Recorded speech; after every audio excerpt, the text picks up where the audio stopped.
वज़ीर आज़म शहबाज शरीफ ने हुकूमती फैसलों पर अदालती स्टे ऑर्डर्स की रिपोर्ट तलब कर ली है। वज़ीर आज़म ऑफिस की जानिब से तमाम सरकारी इदारों, वजारतों और डिवीजन्स को मरासला जारी कर दिया गया है। मजीद जानते हैं डॉन न्यूज़ के चीफ रिपोर्टर सनाउल्लाह खान से। जी सनाउल्लाह, बताइएगा।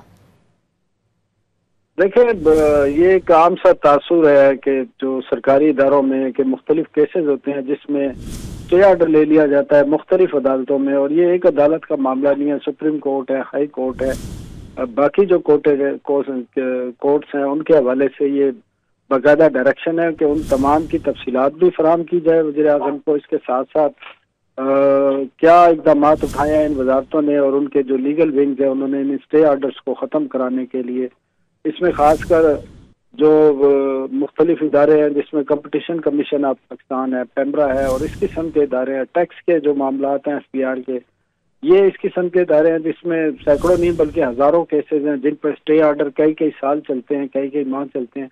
अब उनको ख़त्म कराने का बेड़ा उठाया वज़ीर आज़म ऑफिस ने, और ये तमाम तफसीलात मिलने के बाद इसको वज़ारत कानून के साथ मिलकर इसका दूसरा लाएअमल तैयार किया जाएगा।